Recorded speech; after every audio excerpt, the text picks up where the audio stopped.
பின்ன வச்சு ஒரு கலர்ஃபுல் டிப்ஸ் தான் பார்க்க போறோம். வாங்க பார்க்கலாம். அதுக்கு வந்து 5 கலர்ஸ் எடுத்துருக்கோம். வாங்க பெயிண்ட் பண்ணிக்கலாம்.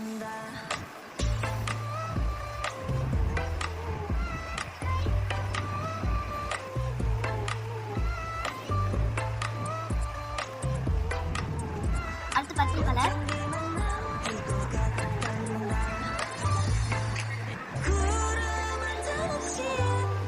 நெக்ஸ்ட் ப்ளூ கலர்,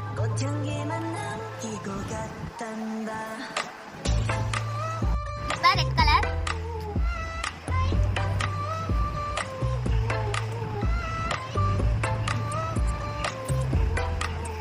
கொஞ்ச நேரம் பெயிண்ட் ட்ரை ஆகட்டும்.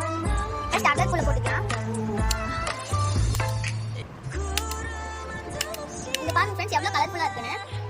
நீங்களும் இந்த மாதிரி பிங்க் பண்ணிட்டு போனீங்கன்னா உங்க ஃப்ரெண்ட்ஸ்ட்ட காமிச்சு ஃபன் பண்ணலாம். உங்களுக்கு இந்த வீடியோ பிடிச்சிருந்தா லைக் பண்ணுங்க, ஷேர் பண்ணுங்க, கமெண்ட்